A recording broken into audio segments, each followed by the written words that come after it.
Welcome to an episode of InRange. I'm coming to you today about a new pistol, even though I've got some historical pistols here on the table, because this new pistol from KelTec really borrows from some pretty historical ideas. We're talking World War I or pre-World War I semi-automatic handgun concepts. This is the KelTec PR57 stripper clip fixed box magazine 5.7 defensive pistol. And when I saw this being announced by KelTec via videos about SHOT Show, I was immediately intrigued. One, because we haven't seen stripper clip fed handguns since really after the end of World War I. And what were they thinking? On top of that, to be honest with you, I'm actually a proponent of the 5.7 cartridge. I know we see a lot of controversy around that, but I do believe that 5.7 in the right load with the right bullet really is at least as effective as 9mm ball, and in my opinion that's more than sufficient. That's an argument video for another day. However, what 5.7 does bring to the table is lightweight, high capacity, and very low recoil with a flat shooting cartridge. Kind of the same things 5.56 brings to the AR-15. Lightweight, low recoil, flat shooting cartridge, meaning for a lot of people it's easier to shoot. They have many rounds on deck, which is very important, especially in practical applications, and the ability to hit something, even at range, with low recoil does mean a lot. Now, I'm not saying 9mm is heavy recoil, but when you compare it to 5.7, 5.7 is a lot easier to use, and 5.7 is a lot like 5.56 in terms of bringing someone up to speed with the ability to make hits reliably with the gun. Now, stripper clip fed pistols, semi-automatic pistols, go back to World War I or even pre-World War I. This is the C96, as in 1896 broom handle Mauser. Of course, really one of the first effective semi-automatic handguns that fed with a fixed box magazine and stripper clips. Now, back at that time, this made a lot of sense. We also see this with this Austrian Steyr-Hahn, also a stripper clip fed military handgun. And now, the C96 held 10 in the magazine, this one holds 8, but the actual stripper clips for these in the military incarnation typically held 8. Even the 10-round C96 reloads were typically 8-round stripper clips. You can get 10-round ones, I understand that, but the military ones were typically 8 rounds because it was just easier to feed and a little quicker and a little more reliable. Now, the world quickly realized with things like the P08 Luger and the 1911 that detachable box magazine handguns were the future, and this stripper clip concept kind of went the way of the dodo bird.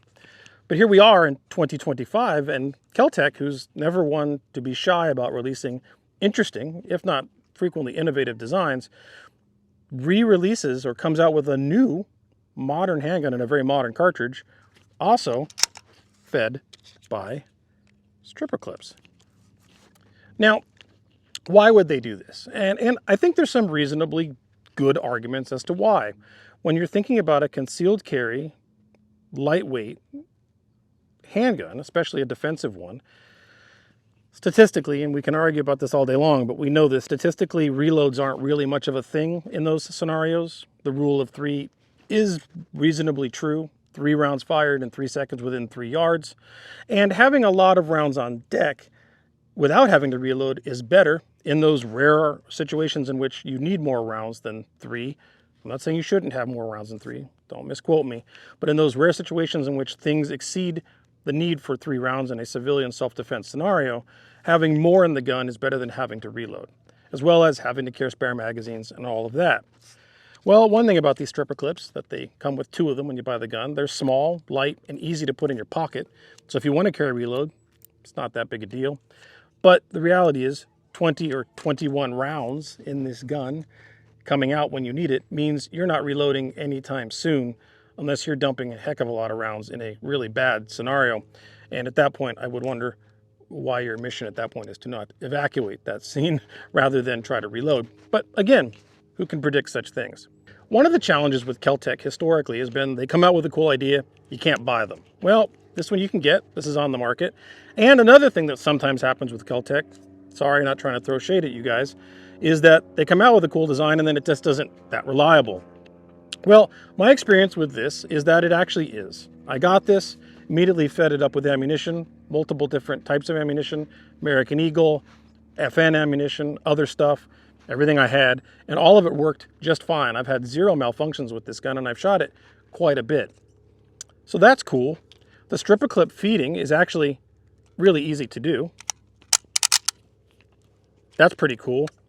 Talk about that in a minute.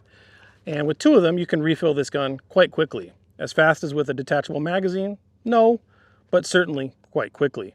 But once again, are you going to need to reload? I don't know. But other idiosyncrasies come to the table. So now I've got 10 rounds in this gun. Now it's ready to go, right?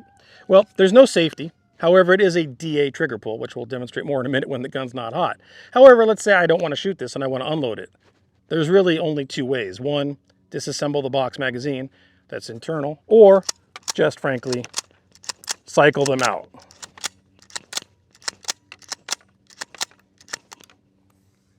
Works fine. Could be a safety issue if you don't know what you're doing. It's interesting to note how similar the manual of arms is from the World War I Steyr-Hahn to the PR57. One thing you do want to do with the Steyr, though, is you lock it back and lock the slide with the safety lever. At that point, you insert your stripper clip, feed the gun. Pull out the stripper clip, and then close the slide. Then put it on safe.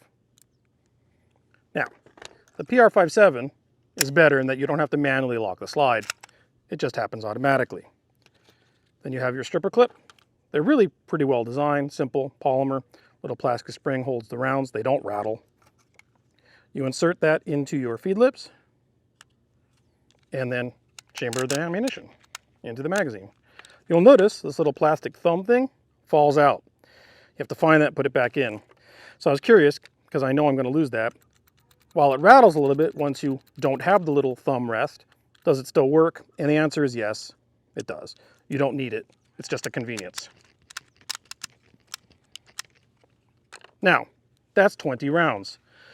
When you get fully loaded, a little fully loaded magazine indicator will pop out the bottom because this gun actually holds 21. So 1 round in my pocket, and then boom, we are now fully loaded. It does come with a plate with 2 threaded screws right on the slide that you can put on a plate and then put on an RMSC shield style red dot. This is a Vortex Defender. But as you can see, you put that on there, it adds a lot more bulk to the gun. Considering what the intended purpose for this is and the fact that the 3-dot sights came out of the box fully zeroed without any problems, I don't know that this makes sense, especially for carry, considering this is already the size of a Glock 19. Up to you. It does come with the plate, so if you want to put a red dot on, you can. Takedown's pretty unusual. First, make sure you're unloaded. Drop the slide. Push the trigger forward. Run the slide back, and it comes right off. Now at this point, dual recoil springs come right out. And this little block, which is what cycles the gun out of locked to unlocked. Remember, this barrel is turning to lock. So unlocked, locked, unlocked, locked, unlocked, locked. And this is what does that. This falls right out. You lose this, you don't have a functional gun anymore. So don't do this in the desert on top of a table with holes in it. Once that plate comes out, barrel comes right out for cleaning. Put the barrel back in. Put the plate back in. And then this is a little fiddly. Feed the recoil springs into the front of the slide, and then these go into the recess of that little plate. And they don't have very deep cuts. Like that. Then put it back on the frame.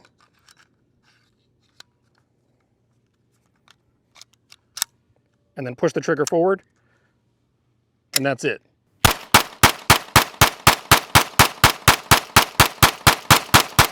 Well, as you can see, the gun handles great. It has low recoil. It's very accurate right out of the box. I didn't need to do anything to the sights. They shot right to point of aim. And that's the reason I'm not even going to bother with the red dot sight. Talk about that more in a minute. But it shoots great, handles great. It's nice and thin in the hand, feels good in the hand. The texturing on this, which is very KelTec, actually is really good. The double action trigger press is not bad at all. It's fine for what it is, for what this gun's meant to do, not a problem. However, this gun one thing struck me as odd right off the bat. It's kind of big. This is not a compact pistol. Now, I know they wanted to fit in 21 rounds of 5.7, so something has to give in that regard. You'll notice that it's lighter and it's thinner, but it's the same exact dimensions, almost identically to a Glock 19.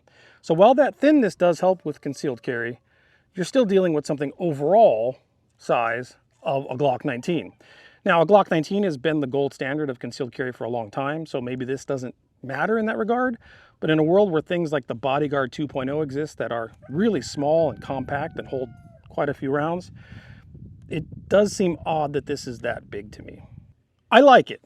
I like 5.7. The gun shoots well. I like that KelTec's doing something unique, and using stripper clips with a not detachable box magazine makes a lot of sense for a lot of people. This is a low complexity gun that you really don't even need to take apart. You put your 21 rounds in it, you've got a DA trigger pull to keep it safe, hopefully get a proper holster, carry it and go. It almost feels like a gun you would buy from a vending machine in Cyberpunk 2077. You go up and you hit gun and this goes clunk and comes out, and now you have a gun.